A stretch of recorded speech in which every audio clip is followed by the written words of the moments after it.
hello, and welcome to Behind the Mic Radio. I am your host, Dawn Mack, and Wednesday night, folks. That means 2 days from now, we're going to be on, the weekend is going to be on us, or we're going to be on it, I don't know which. But yeah, it's a great day. I hope you've had a great day out there, and it's starting to enjoy some of the spring-like weather. I think it's trying to emerge. We don't know. But yeah, I'm really excited about our show tonight because our guest this evening, he is an actor. He's been a model. He's, internationally done a lot of things, modeling, acting, you name it, a musician. But he is best known for his role of Tyler Michaelson on the #1 rated CBS Daytime drama, The Young-and-the-Restless. We welcome Redaric Williams. Hello.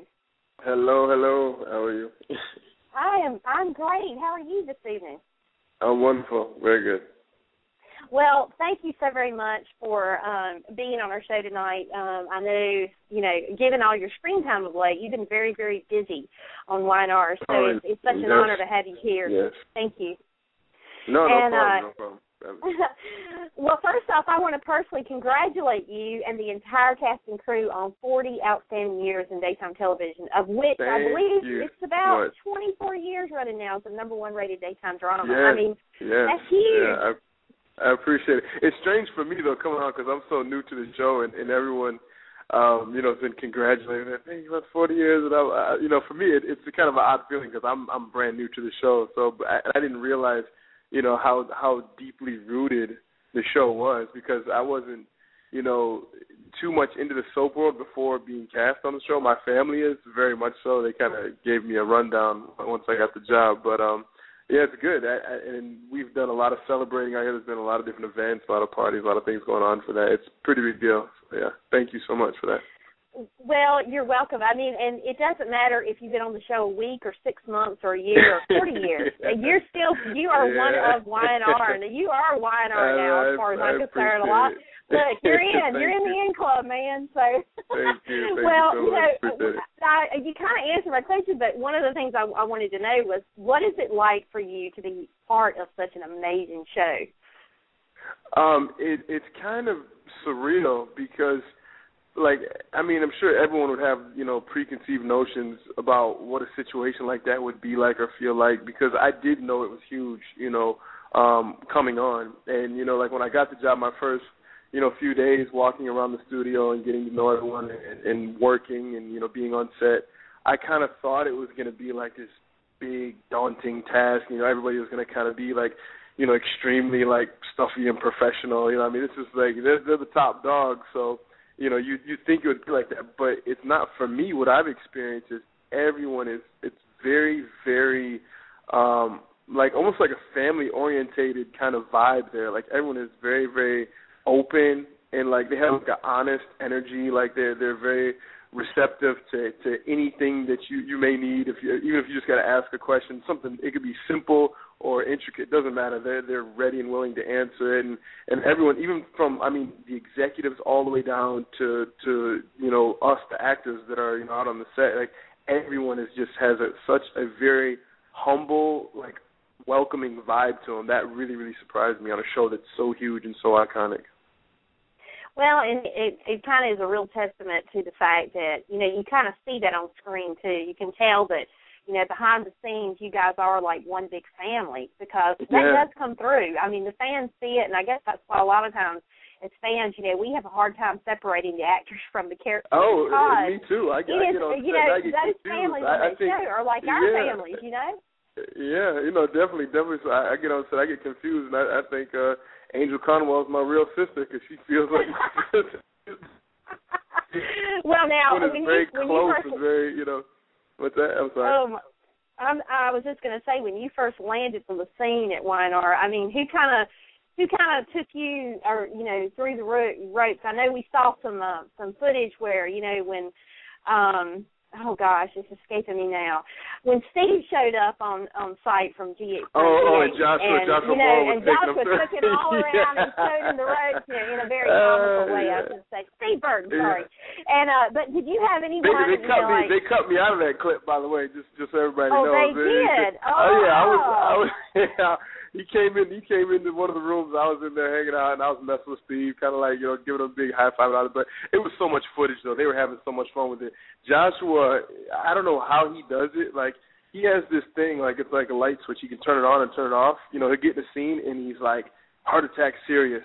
And then he can get out of the scene, and he's the biggest goofball you could ever be around. And but that was fun to watch when he took him around the studio and was kind of showing him to the ropes.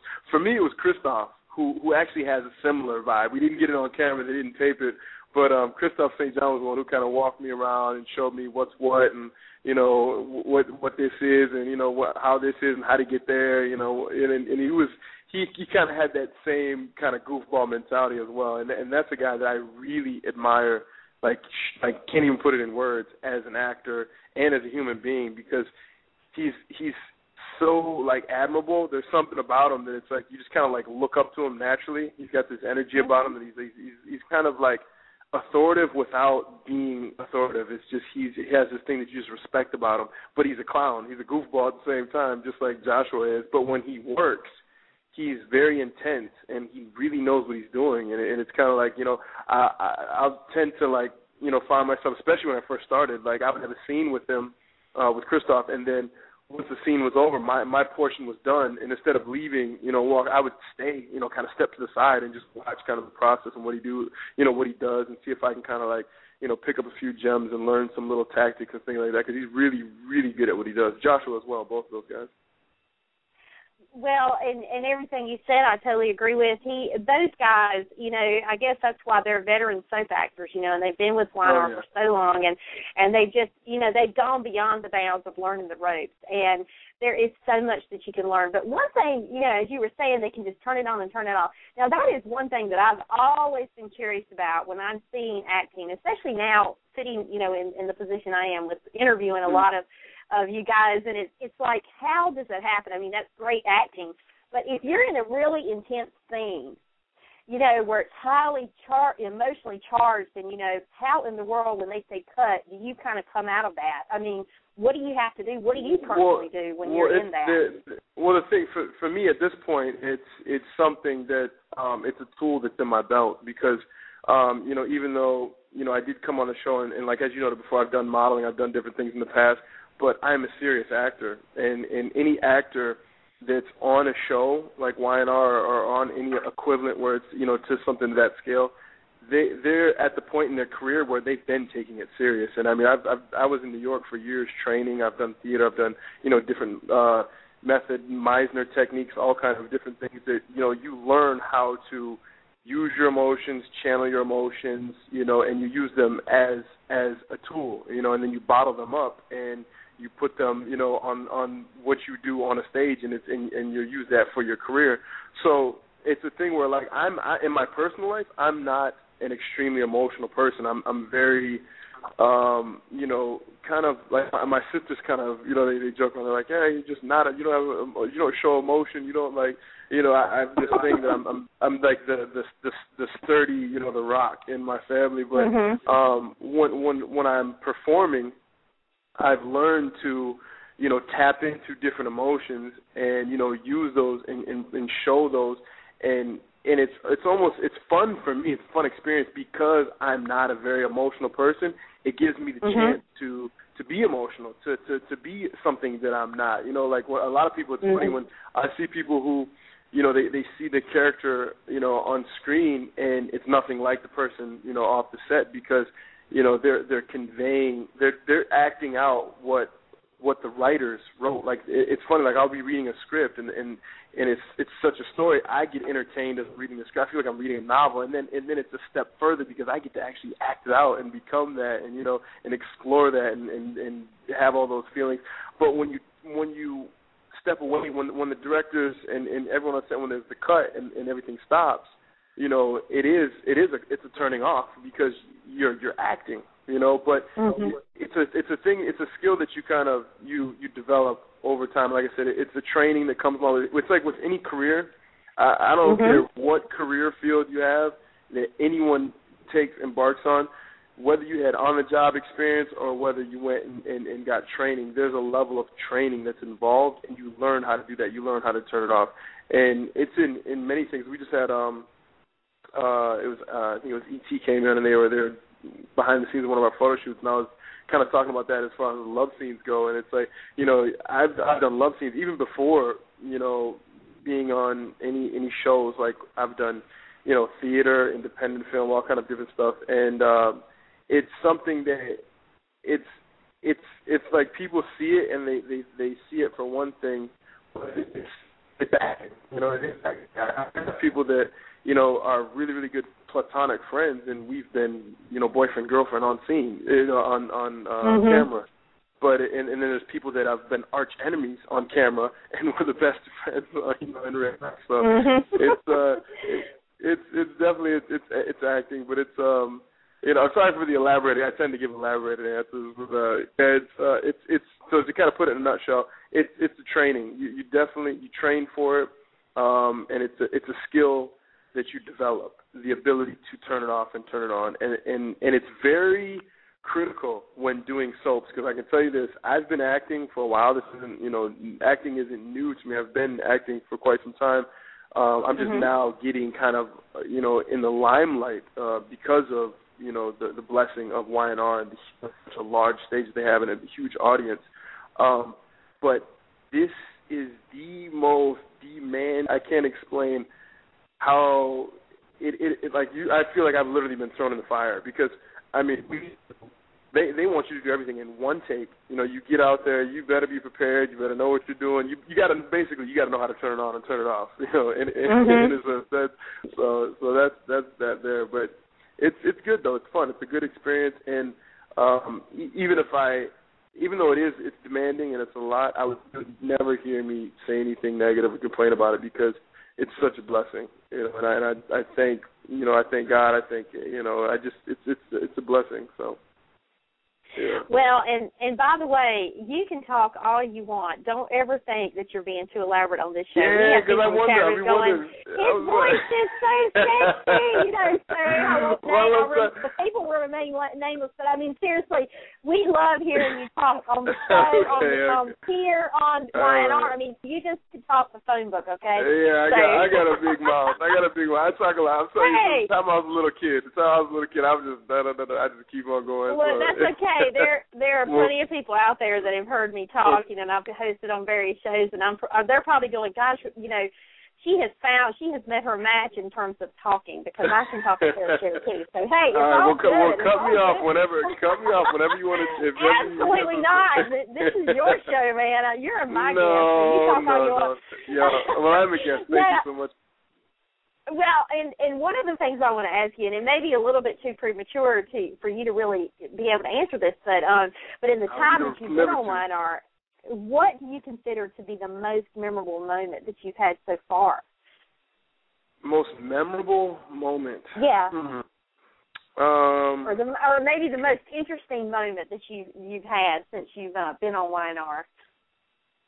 I think the most interesting was my scenes that I had initially with Tony Todd, who's just recently come on as my father.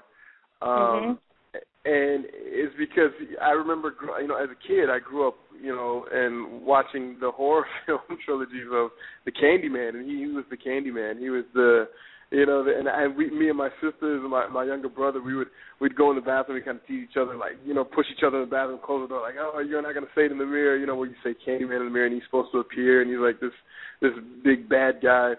But yeah, it was interesting to kind of, you know, be on set with him. I'm looking at him, I'm like, this is the Candyman right here, and it was like me. I never really get starstruck. I've come across, you know, numerous celebrities throughout my life, and I've never felt starstruck. But it was a weird experience because it was somebody that, you know, I think it was because I was looking at it as an actor, and I was trying to pull something. Because whenever I get in a scene, I try to find something that has relevance and that's real, so that I can be honest. Because it's funny, like when I started acting, a lot of people would, when I would, tell them, I'm like, well, what do you do? I'm like, I'm an actor. And they say, oh, you're an actor. And, oh, that means you're a good liar. And I'm like, no, that's not true. Because, I honestly and I truly believe that acting is telling the truth. It's finding truth in a situation and then being honest about it.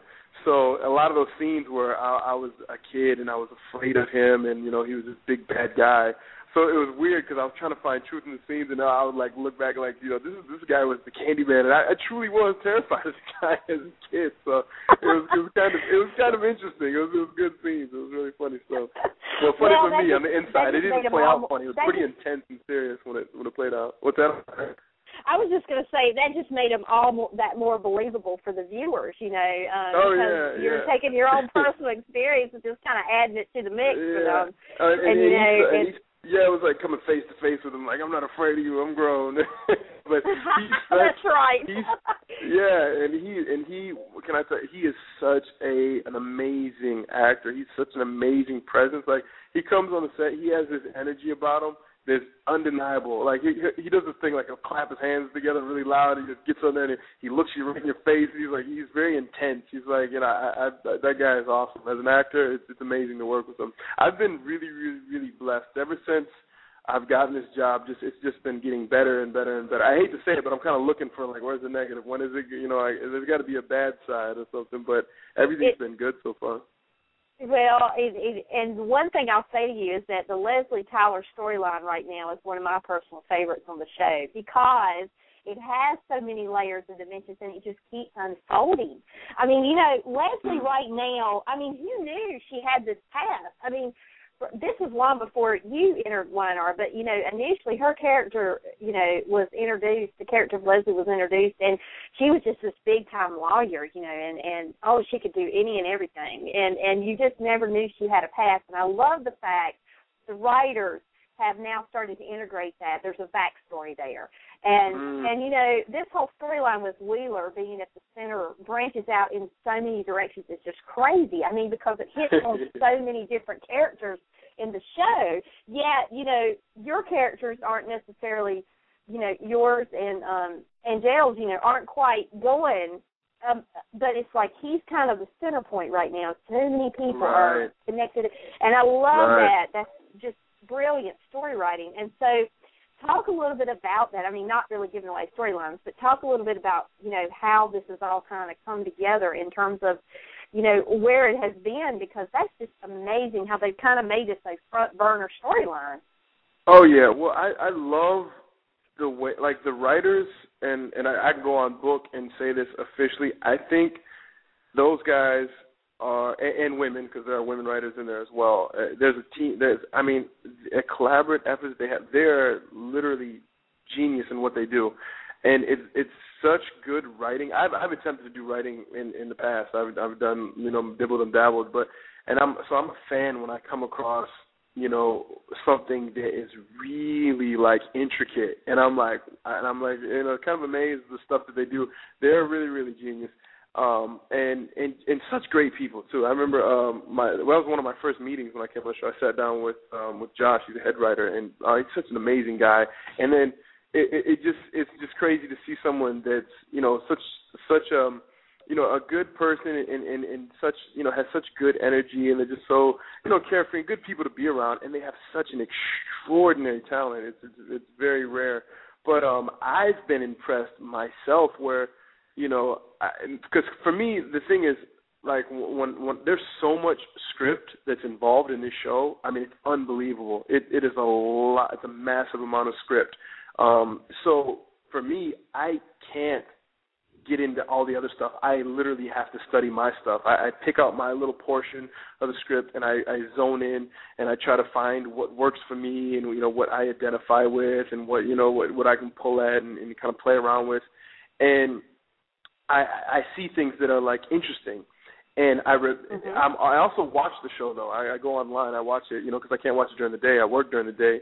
But, I come home and I go on CBS.com and I watch the show every day. I've become a major fan of the show. I have certain stories that I follow, and, it's good. But the thing is, I see things after as they play out. So because when we film stuff, it doesn't play out for like, weeks or so afterwards. But I remember doing one of the scenes with Tony Todd where I say to him,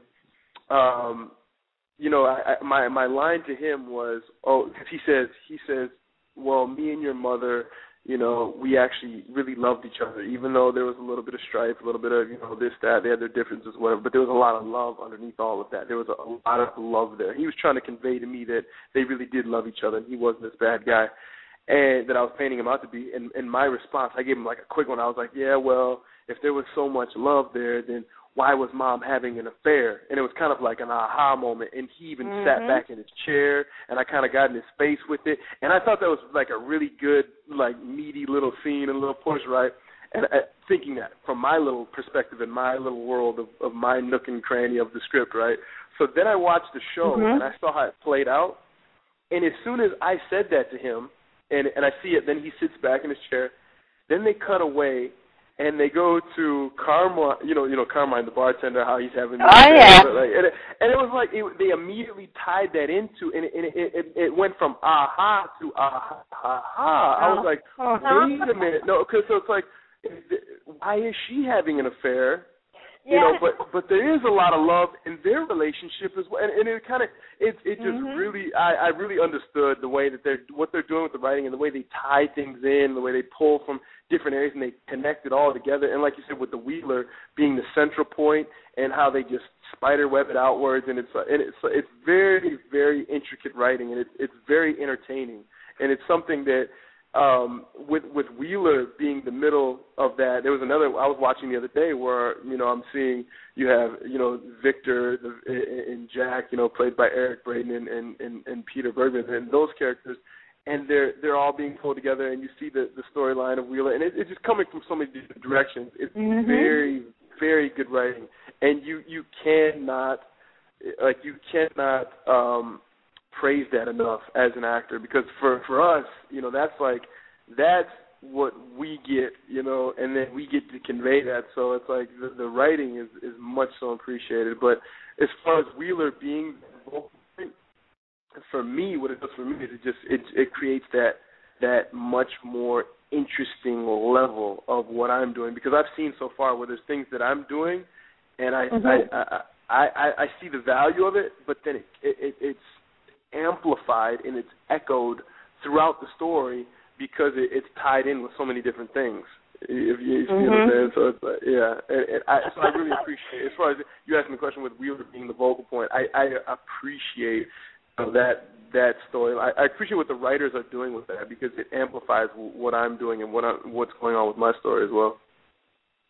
Well, and when you watch Y&R, when you get home and you settle in for the evening, you pull up CBS.com and you watch it, do you critique yourself? Do you sit there and go, God, what did I do? Or, this was stellar today. I mean, no, it's never stellar. It's never stellar. It's never you go, stellar. always. For me, I am my biggest. I know I have critics out there, and I don't fault them at all. By the way, right. I know there's a lot of critics of my character, and maybe of me as an actor as well. I don't know, but I don't dive into that side of what's going on with my career, because I'm a very positive person, and I remember,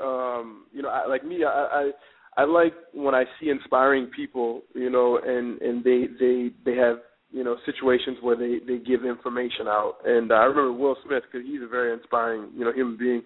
He had an interview, and he said one time, he was talking about himself, and he said, I don't ever let anyone, take me out of, my positive mind frame and my positive space. Like, someone can be as negative as they want to be, but he has to maintain his positive, aspect about him. And I thought that was, kind of cool and admirable. But so when I find myself, as far as my career goes, if there's like negativity, if I'm like reading something online, if I'm, seeing something, and if I see or feel that it's starting to become negative, I just discard it. I don't even acknowledge it, because I'm like, I don't even want to be in a bad mood. I don't want to, do that whole negative thing, because I've gone down that road before, and it's not fun, because people, they do say some hateful stuff, but the thing is, for me, I don't, fault those people at all, because I think a lot of people, they like to vent and like to have their self-expression, I guess, if you will. And some people, they like to criticize. So for me, I'll gladly be a punching bag if it helps someone, have a feeling of fulfillment and they're able to express themselves, because a lot of people that have that kind of energy built up, they need to get it out anyway, more so than anybody else. Mm-hmm. So I'm not opposed to that at all. But I am actually, besides all of those who are there, I am my biggest critic. So yeah, when I go and I watch the show, I critique away. There's nothing that nobody can say or do or whatever that I haven't already said or done about myself, because I'll look at myself in the mirror and be like, really, seriously, is that what you like not looking in the mirror, but I'll be watching the show and I'll see things and I'm like, wow, did I just do that? Did I just do it like that? Maybe, okay, well, next time I need to do it like this, or I get another go around. And it's tough being on a soap where you literally have to do everything in one take. They're moving so fast, and they want to go on to the next one. And it's like, if you kind of fumble some stuff around and you don't do it the right way, it doesn't. They're not very forgiving. They're going to keep rolling. It's like they got a huge production they're trying to get done. So they're already they hired us to fill those roles because they had the faith, that we were competent to do the job. So there's a lot of pressure when you come on set. That you're expected to just show up and do it. So, a lot of times you don't do it, as far as your own expectations go. And like I said, other people, they have their own personal expectations of what they would like to see and whatever. But for me, I'm my biggest critic. So when I do watch the show, it's a lot of criticizing going, a lot of self-criticizing going on, and not a whole lot of what was the word you used? Stellar and all that? No, I don't. Yeah. I critique myself a whole lot. Yeah. So. Well, yeah, now, and one thing I'm curious about is the first time you sat down to catch an episode of Y&R, the first time you saw yourself on the show, what was running through your mind? Because, I mean, as a longtime viewer, and I'm not going to tell you how long because that would tell my age, but seriously, I mean, to sit there, and I've seen some of these same great actors day in, day out for many, many years. And, you see the show, and it's just such a part of my life personally. But to be on the show acting in character, I mean, and then to see yourself on screen, what is that like, I mean, for you? Well, like I said, I've done acting in the past. I've seen myself on camera many times. I've seen myself, in different, different characters and portraying different characters. But with this show, because it moves so fast, and because we do things, like I said, a lot of it, like one take, we do it, we show up, we get there, they film it, and it's done. It kind of feels like theater, but the only thing is it's being filmed. I've done theater, but the thing is with theater, you don't get to see yourself. They're not recording that, so it is a little different. You're kind of, antsy. You want to see what it looks like.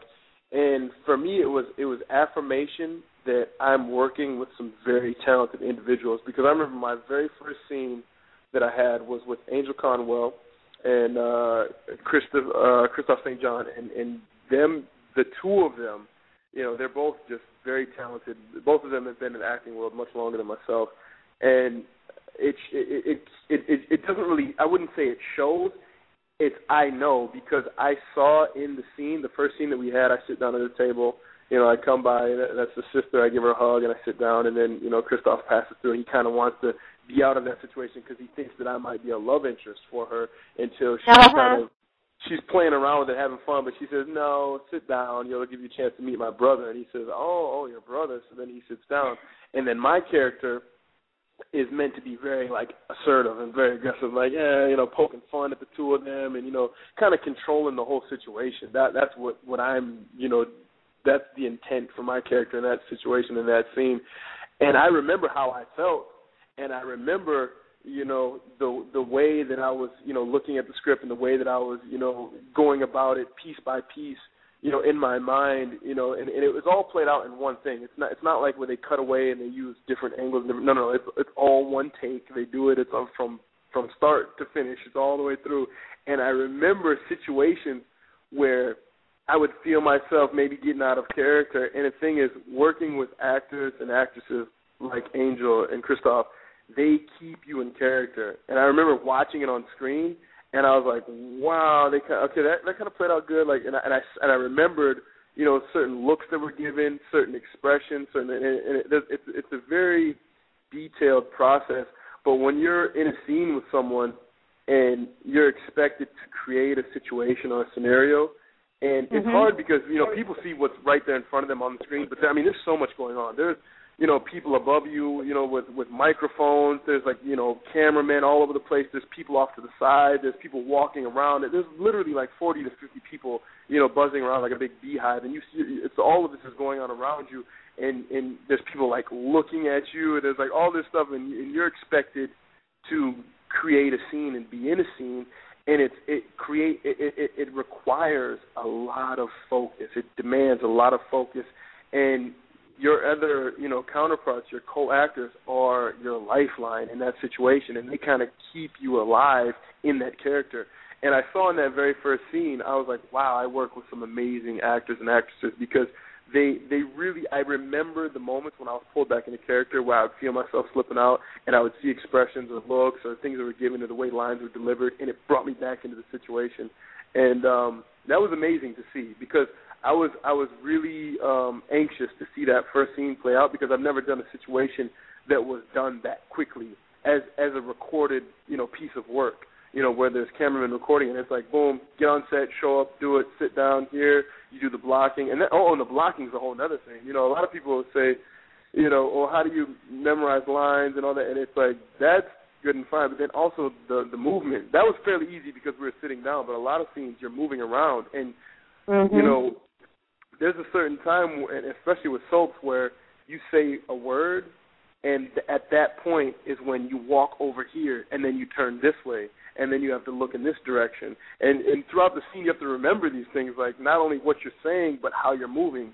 You know, whether you're sitting down at this moment, and then you're walking to the left, and then you're turning upstage, or you're turning over here, and then you're looking downstage, and, you know, you bring your face this direction while you're saying this part, and it's all expected to be memorized for the entire scene, you know, so it's tough stuff. So I remember from that first scene, thinking and looking at myself on camera with the soap, because I've seen myself on camera in the past, but for the soap, seeing myself on camera with soap, I realized that I work with some amazing people, because I was watching the scene and I remembered, you know, looking at them, and I was like, oh, that was that part when I remember I was seeing things off the side, and I was like, no, right here, this is the situation that's going on right now. I'm with my sister at the table, and this is her boss, and, you know, this is what's going, you know.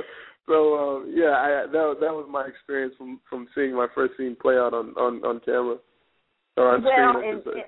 I remember that scene very well, because, you know, of course, all the hype was the new men of Y&R, you know, and so, of course, the fans of Y&R, we want to check out the new men of Y&R, and so I remember that scene so well, but I thought it was so well played, and you know, and my first impression of your character was, ooh, this guy's got edge. He is going to be a handful. I can see it coming now. But, you know, as time has gone on, I mean, just people, I think, have just fallen in love with your character, and I'm going to touch probably on a nerve for a lot of people out there right now when I ask you about this, but those early scenes, you know, where things initially, it was almost like the writers were kind of dangling a little bit in front of the viewers of this whole prospect of this possible Tyler Lily, you know, kind of hookup pairing kind of thing, and then they kind of ventured off into that, yet Kane and Chelsea, and, you know, the Lane fans, I'm sure, were just not having it. But for me, personally, you know, I've always loved Lane, personally. I mean, they've always been a great, great couple on the show. But I'm at that place where I felt like there needed to be some new drama. There needed to be something new to shake them up, you know. But I tell you, one of my favorite scenes with you and Christelle has been the elevator scene where you were hyperventilating and freaking out in the elevator, and you played that so well. It was so believable, and just the exchange there. I mean, because it was such a change of seeing a vulnerability to, you know, Tyler, that we had not seen it from that first scene when you came on the scene and you were just, you know, really tough stuff, you know. So it was nice to see how they wrote that to where we saw a tenderness about you. But, yeah, I mean, it's really weird how, the writers just kind of, it looked like they were kind of veering off into that, and then the next thing they know, they take a sharp right, and here's Lauren and Carmine and this whole triangle, and it's like, okay, that came out of left field. I don't know where that came from, but that was so it was great. That was a scene that I definitely appreciated when I read that in the script, because I did come on as kind of this like relentless, cocky dude that just he's got no second thoughts of anything. There's he was kind of like a smooth operator, through and through. And then when I was reading the script and I came across that scene, that was to be done, and I was like, oh, this is awesome. This is cool, where I get to be, in a situation that's uncomfortable, because as an actor, you literally you look for the uncomfortable situations. You look for, it's like a roller coaster ride. You want it to go way up and then way down. It's like, that's the fun stuff. You want to be out of your comfort zone. So for me, that scene, I was like, oh, this is pretty cool. And it did play out very well. Once again, credit is due to, Crystal Khalil. She's an amazing actress. And I remember that scene, I would glance over and look at her and the intent that she has on her face. And she's an amazing actress, by the way. And I remember I got so involved in that scene while we were doing it. I remember my hands were numb because I was literally made myself kind of hyperventilate, and I started getting I was breathing really, really heavy and off to the side of the elevator and, kind of pacing back. And I remember when I sat down, my fingers were numb because of the way that I was breathing, because I was really trying to be in that situation, and I really went there and felt that. And I think it was good because it did give the character, a little bit of a vulnerable side, and he's becoming more and more, humanistic in that aspect. Where people are saying, "Oh, this guy isn't just this," because I don't think anyone is. And truth to be told, even people that you see, out and about like that, to be honest, those are probably the people that are the most hurting on the inside and the most, vulnerable human beings. So but it's never shown, and that's what Y&R is really good at. They give you a look behind the curtain as far as people's lives go, and you get to see things like that, and it's very real. That's it feels like reality television is kind of taken over on TV. But I think what soaps do is they keep that storytelling ingrained in the culture where it's something that people can be entertained in, a behind-the-scenes, realistic look at a real scenario, how people really are, things that really play out, and it's such a good thing, because there's a lot of times where people are dealing with situations in life, and they can see something play out on the screen. And when you see the writers from Y&R, they write things and they play it out from start to finish. If you're someone who is dealing with a situation like we all are, because we're all humans, we all share this world that we're living in, and we're not as different as we sometimes think and like to think. People, we think we're different, but we're very much the same. Our lives have similar situations, and we go through similar problems. And when you see problems like that are very realistic, that play out on the screen, and you see something that you're maybe starting to deal with, and then you watch how it plays out, you can kind of see, okay, maybe I shouldn't go that direction because I just saw how that happened, and that could definitely happen if I continue on with this path. Or you could see something on, vice versa, where, plays out a certain way, you say, okay, well, that's what I would like to happen, so maybe I should try to explore that option as well. And with the Lily and Kane story, I do love that. They're a very good couple. They have good chemistry on camera. I have much admiration for, their fans. I don't despise them. They call it the Lane fans or whatever for their relationship. But they should understand though that they're tuning in to be entertained. And when you're looking for entertainment, you do want to see highlights. You do want to see roller coasters. You do want to see, things happen that, because it is entertainment. And it's like if you go to when I like to be entertained, I'm a movie buff. I go to the movie theater a lot. Sometimes I'll just go by myself in the middle of the day and watch a movie. And not so much anymore since I've been on the show because I'm working a lot. But when I was in New York, I would literally just walk into a movie theater at 2:00 in the afternoon and watch a movie.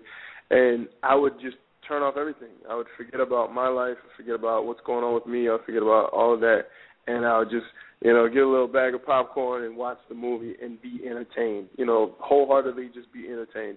And you like the highs and the lows. You like the controversy. You like I know I do as a viewer and as being entertained. You want to see that. You don't want something that's, steadfast and monotone. You want something that's, lost and then gotten back. And, that's what you want to see. So, I have no remorse. I know when I first came on, it was a touchy thing for me.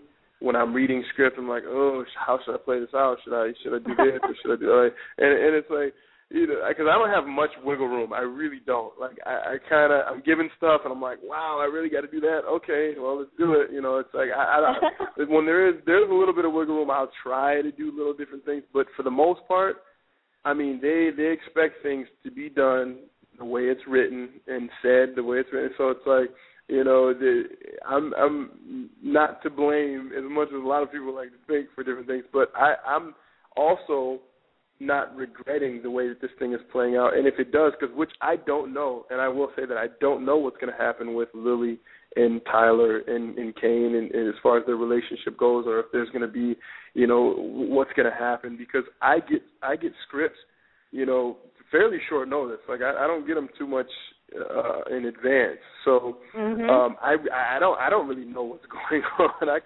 I'm learning as I go. I get the script. It's kind of like, okay, a couple of days when we do it. It's like I don't have too much notice. So, but at the same time, looking what I would like to see play out, if it does go in a certain direction that is negative for a relationship, I hate to say it, but it's like, entertainment-wise, I wouldn't mind it, and I wouldn't feel bad about it, because I'm an entertainer and I like to entertain people, and I would like for a situation to make people sit on the edge of their seat and drop their jaw and be like, what in the world?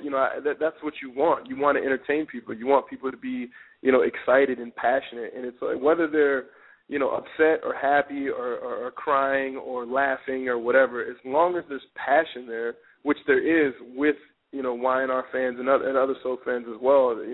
That's one thing about daytime television. They have really passionate fans, and I admire that. Even, like I said, the ones that maybe don't like my character, I admire the fact that they are very passionate people. They're passionate fans of the show, and that's what you want as an entertainer. You want to be able to entertain people who are passionate about being entertained when they're viewing something. So it's kind of it's a collaborative effort, and I don't have any mixed emotions anymore. I used to when I first came on the show. I was like, oh, I don't want to, be in this situation. Yeah. Maybe it's kind of awkward, but I don't mind it. I'm an entertainer at the end of the day, and I want to entertain people. So it's like, bring it on.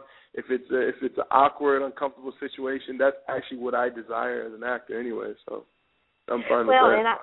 And I say often that, especially in daytime actors, if you get any kind of backlash on a current storyline, no matter what it is, from fans, then that you're doing your job right, because you're getting that passion, the fans are getting to that point of furor or extreme elation, whatever the emotion is.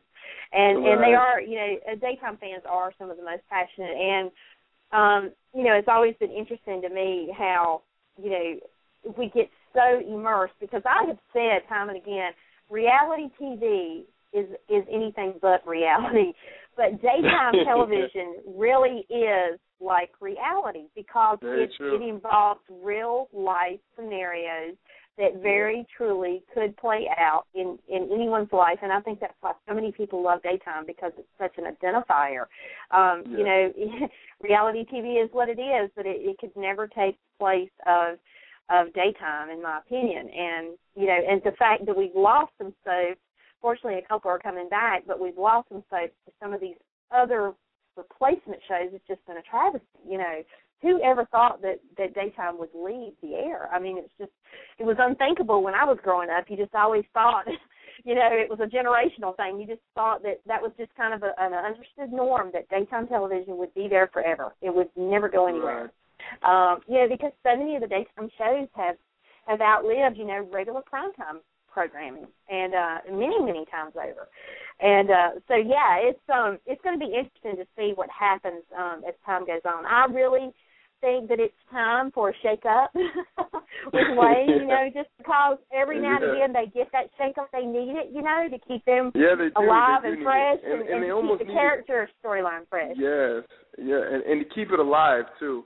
And when I say that, I don't say that loosely. I mean, I literally mean that, because the thing is, when you look at it from like a business standpoint, which is what I tend to do a lot, I'm a very creative, you know, very left-brain individual, but at the same time, I try to maintain a structured business mind frame, like when I'm looking at my career, or looking at my life, or looking at whatever.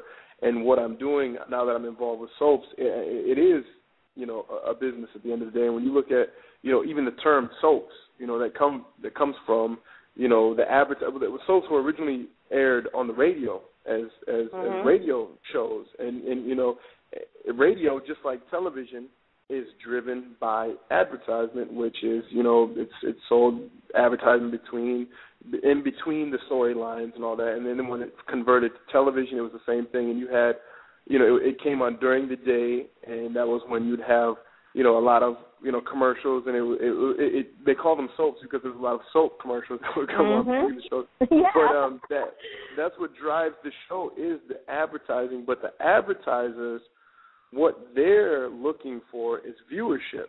You know, that's why when you look at social media, you know, there's a company, you know, I don't want to throw any names out there, but there's massive social media companies that are raking in a lot of dollars, you know, and they're thriving and they're staying alive because advertisers really admire the viewership that is generated through those sites, because a lot of people are on those sites, a lot of people view those sites. So it's the same with television.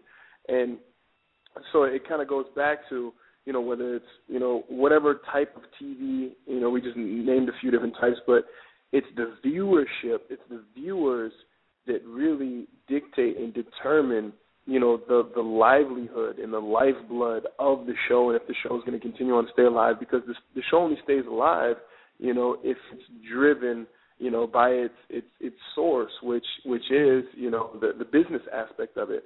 So, you know, the fans of the show are kind of what keeps the show alive. And I think that's why it's good that Daytime has such passionate fans, but I think there is a need for, you know, energy in the shows, in like, you know, scenarios that kind of shake things up and make people want to watch for the right reason or the wrong reason, you know, because a lot of times people watch for the wrong reason. Maybe they watch because they're upset and they just want to, well, let me see what's going on because this makes me mad, you know, but it's like, you know, and it's like, but for me, like I said, I admire that as an entertainer, because when I'm entertained, I do the same thing. You know, I watch, you know, there's many times where, you know, what is it to see, you know, the sun come up, and what is it to see, you know, a sunny day without, you know, a dark night? You know, it means nothing. You need to have a villain. You need to have all these different balances. And my character is a good character, but when it comes to that relationship, he definitely would be the I was going to say, if you have a yin and a yang balance, I don't know which one is the darker or the lighter side, but it's definitely a side that maybe not desired, but it will bring viewership, and it will bring people to a point where they want to see what's going to happen. And I think you need that to keep things kind of vibrant and to kind of, you know, to let them thrive. And people should appreciate that they're looking at something that's, and like I said, once again, I don't even know what's going to happen. For all I know, it's maybe just a scenario that's a possibility, because I mean, it's definitely played out as a possibility. They work together, you know, there's an attraction there. I mean, and that happens. I mean, how unrealistic would it be for a character like Tyler Michaelson to come into an office and be standing in a meeting with a character like Lilies and not be attracted to her, and the type of guy that he is, not hit on her regardless of the situation. She has a husband, she has a boyfriend, whatever. This girl is drop dead gorgeous, you know, and we're both creative people. We work together. We have the same ideals on a lot of things. It's like, it just totally makes sense. And from a realistic standpoint, is it desired? Maybe not. You know, I mean, what guy would want that scenario to happen? You know, I mean, I'm a red-blooded human being. I couldn't imagine if, you know, I'm not married, but if I did get married and my wife is in the workplace and this guy comes in and, and my wife would be attractive, and then this guy's attracted to her. So it's like, it kind of creates a situation where you kind of want to watch and see what happens. So, it's good in that aspect. And I just want you to know that soap fans everywhere that are listening to this are now screaming for joy because you just announced you're not married. So, they're going crazy right now. You just let the, sexy, hot, they're already, YNR's already pitching you as this, of course we've seen you with our eyes, so we know. But now, you just made a lot of women happy out there, trust me. Well, I'm not married, and I don't have a girlfriend either. I'm very much so single. I'm a chivalrous, I'm a gentleman. But I had a girlfriend for 5 years, amazing girl. We're actually still friends to this day. But anyway, that's besides the point. But I'm very single. That's another show. I'm at a point in my life where I don't want to go. Let me lose the brakes on that right now. I am single, but I'm very focused in what I am doing, and what I am doing is I'm building a career. I'm pursuing a career as an actor, and that's what I really aspire to do, and I've been doing and am doing. And I have a thing where it's I want to establish a career before I get into that situation where it's I feel like I'm saying too much right now, but it's like because I don't know, for marriage for me just seems so far. I hate to say it like that, but it just seems so far off. It's not even like a thought that's in my head. Right now, I'm thinking about, all I can think of is work. Like, I love to work. Yeah. I love what I do.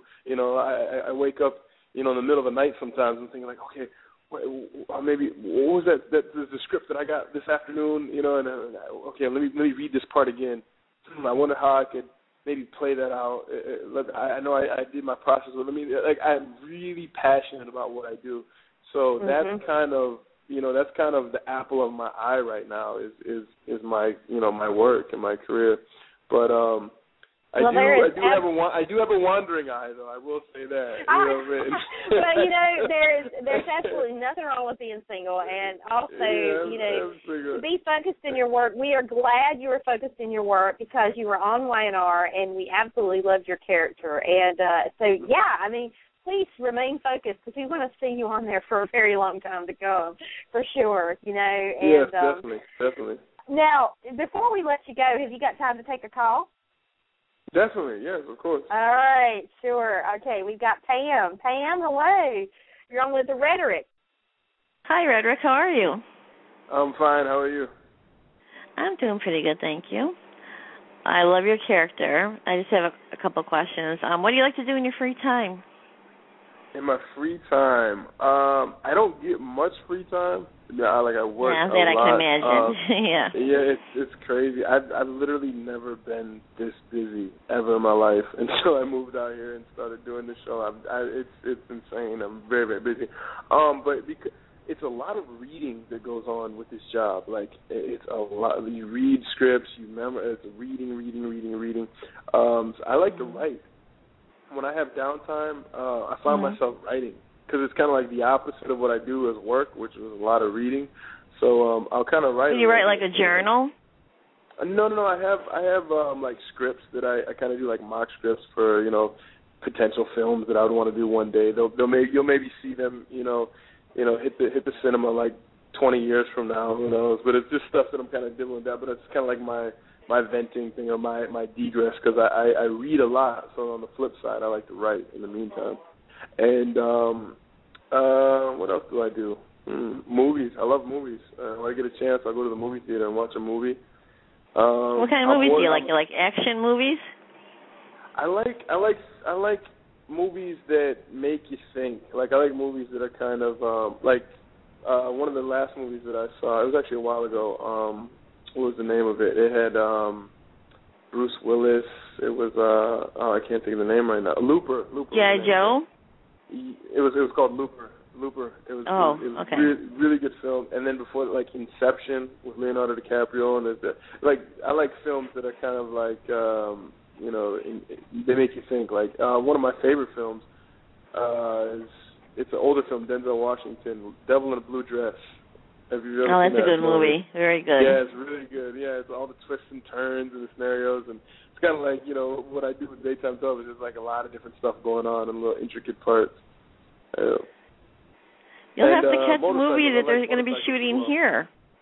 What's that? Somebody was saying something about Superman or SpiderMan movie is going to be filmed here in Rochester. I live in Rochester, New York. Oh, you live in New York? I just moved Yeah. from New York. I lived in New York for years. I just moved out Well, here New York LA City, though. You're probably in the city, though, right? Yeah, I was in the city, Yeah, I'm like way the opposite way. Ah, okay. You said Rochester, New York? Is that upstate? Yeah. Or? Oh, okay. Yeah. Yeah. No, I didn't hear anything about that. The yeah. Superman, you said?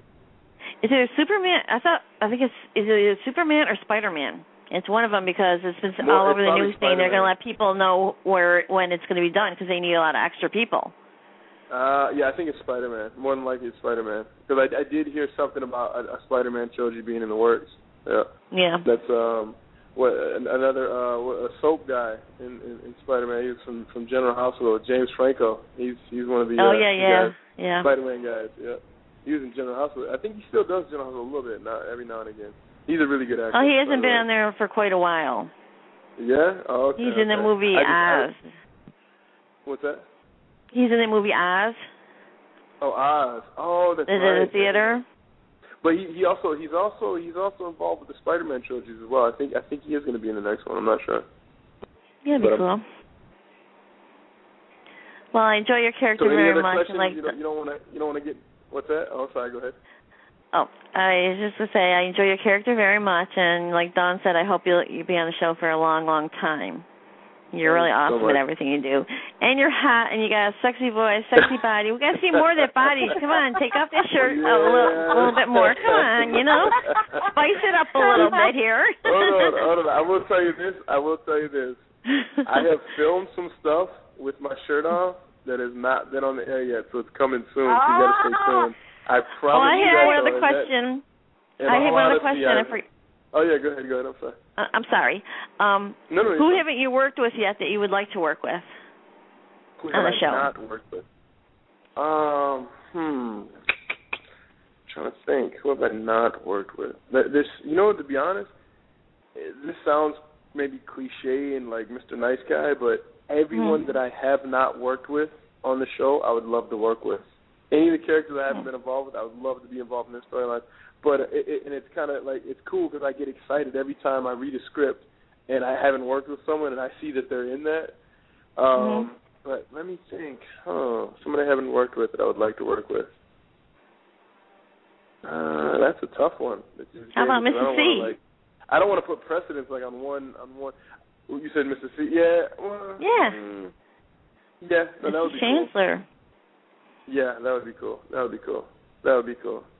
That'd be a good scene.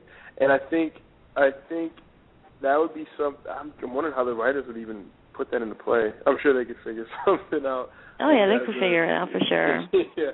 No, that would be good. That would be a really good scene. Yeah, no, I can see that. Okay. I'll take that. Well, I'll be looking forward to these shirt scenes. I'm sure everybody else will too. They are coming soon. I filmed. It was maybe 2 weeks ago, I think it was, when we filmed that. And so they'll be on in about 2 more weeks here then. Right, yeah. So yeah, because you guys tape. I work for one of the actors on your show. What's I work that? for Jerry Douglas. Ah, okay. John Abbott. Nice, very nice. So the way he tells me is, you guys. He kind of he gave you the breakdown of how things kind of go on the show. Oh yeah. I know everything. This way he says he tapes it, and then a couple weeks later it'll be on. That's it's how it usually, goes. well, that's how his schedule goes. I don't know about everybody's, but that's the way his schedule is. It kind of depends because sometimes what they do is, like when I get a script, it'll be for a specific episode, but it'll be a scene that I would tape on like a certain day, but it's an insert from another episode, so it may not air until they kind of stagger things. So like, and they do it's. I have never seen something that's so intricate. It literally that set is like a well-oiled machine. They move from set to set to set, and they schedule things almost by set they're filming on. So it's very nice the way they do it because it makes it convenient in the sense of like what direction you're going to, like physically, as far as moving around on the set and going from here to there. But it does kind of throw you off because sometimes you'll film a scene that's before another scene, and then you do another scene that was after. So they kind of mix and match things. But the stuff that I filmed a few weeks ago, it'll be airing shortly. So I would definitely say stay tuned if that's what you're looking for. I mean, some people they like if you're looking for the shirtless stuff. I mean, if that's what you're looking. No, it's definitely coming. It's around the corner. So stay tuned. I've been watching Young and the Restless since day one because when I was younger I was sick and I was home a lot, so I've been watching it since day one. And I love the show. And I watch it twice a day. I watch it when it comes on here, and then I have it on SoapNet. And they watch it on SoapNet at night. I tell you this wholeheartedly, every single actor on that set, we not only love that you love the show, we love the fans. Like there's a I've never had an appreciation more so for the people that view what I do until I started doing soaps. Like we really love you as well. So I want to say that. I can say that on behalf of everyone from the show and myself as well. We love you too. Appreciate it. Thank you, and I look forward to those scenes. No problem. Thank you. They're coming soon. All right, Pam and I have marked our calendars, so you just... Yep, I did.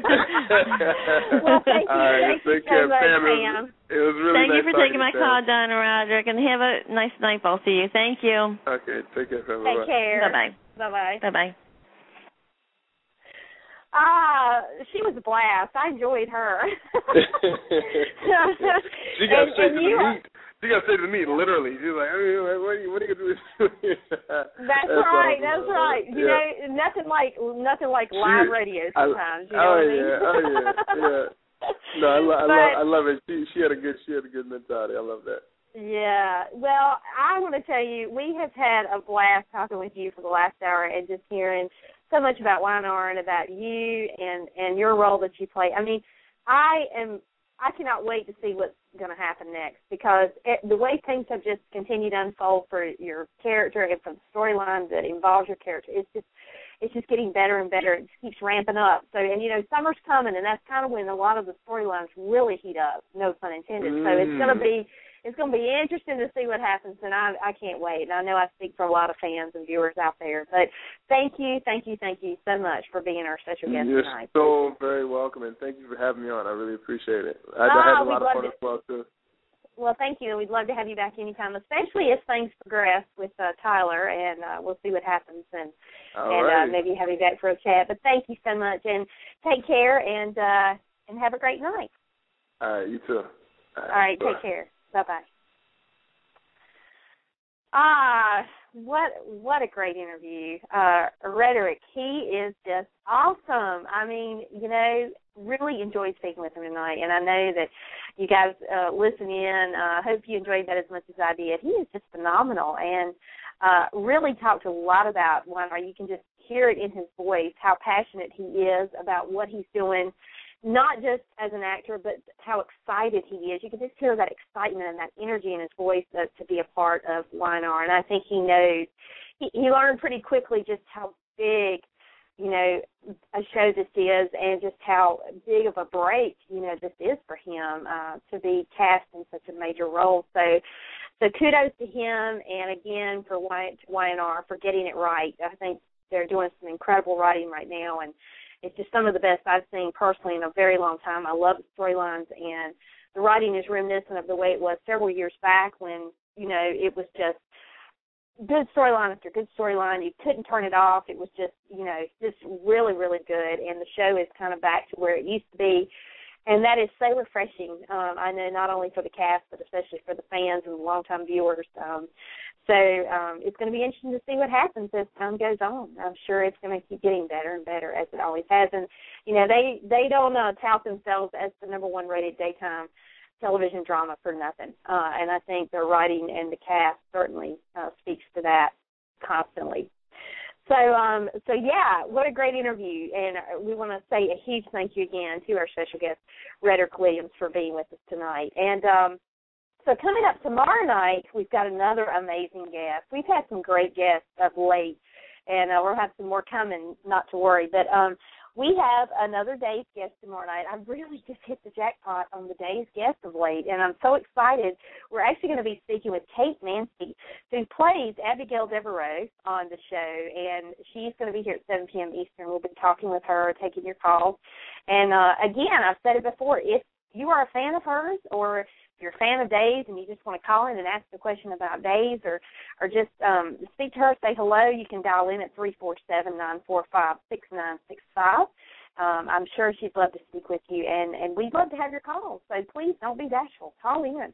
And also coming later in the week, and this I haven't announced because I just found this out the other day, and I'm so excited about this. This is the guiding light guest that I was talking about just a few short days ago. I said I was working on a guiding light guest, but I was waiting for a confirmed date, and I finally got it yesterday. And I'm so excited because it's guiding light, and next to Y&R, that is probably my all-time favorite soap. And we have coming on Saturday evening at 6 p.m. Eastern, we have Paul Anthony Stewart, who played Danny Santos on Guiding Light. I am very, very excited. He is actually starting into production right now, a play, and he is going to be in between shows. We will only have him for 30 minutes. But please, I hope that you can join us. It's going to be a great interview, and he doesn't do that many interviews, not that I've seen in this form medium, so this is going to be rare. And just to talk with him after all these years and find out what he's been up to, I'm excited. Can you tell? And then coming on Sunday, 7 p.m. Eastern, we were able to reschedule our interview with Leslie Kay. As you know, she was scheduled to be on last Saturday night. And we had a mix-up on the time. She was out in L.A., and she thought she was supposed to call in at 6:30 her time. She was supposed to call in 6:30 Eastern time, not her time. So she got confused. Her publicist, there was just a mix-up all the way around. And so, but she was so gracious to, the very day email me herself, and she was very apologetic and immediately just said, let's reschedule. When can we do it? And so I was so excited that she was available. And she will be joining us Sunday night at 7 p.m. Eastern. So if you're a Leslie Kay fan, as you know, she plays Felicia Forrester currently on The Bold and the Beautiful, but she also made her daytime debut as Molly Tomlin on As the World Turns. So if you've been a Molly or a Felicia fan for a number of years, as I have, you want to tune in Sunday night at 7 p.m. Eastern. All right, that is going to do it for this evening. So thank you so very much for being our guest and just being here. Tuning in, as always, if you're brand new to our show and joining us for the first time tonight, thank you so very much. We appreciate you stopping by, and we hope that it won't be your last time joining us. And, again, thank you for being here. We appreciate each and every one of you. So until then, we're going to sign off for now, but we'll be right back here tomorrow night, 7 p.m. Eastern, with Kate Mancy from Days. And have a great night, all. Good night. Thanks for listening to tonight's show. You can connect to Behind the Mic Radio on Twitter at BT Mic Radio and on Facebook at Behind the Mic Radio. Check out our website at BehindTheMicRadio.com. Also, follow us right here on Blog Talk Radio, where you can stay up to date on all upcoming shows. Every episode is available for immediate download upon the conclusion of each broadcast, and as always on iTunes. Thank you for joining us.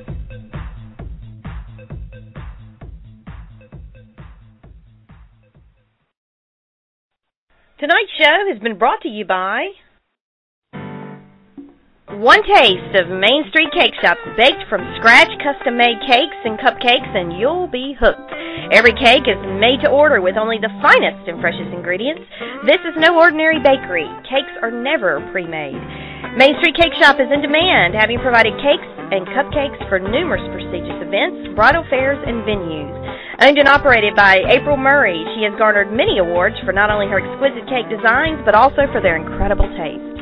If you're looking for a cake for any occasion, or cupcakes in a variety of flavors, then Main Street Cake Shop is the place. Visit them on the web at mainstreetcakeshop.com.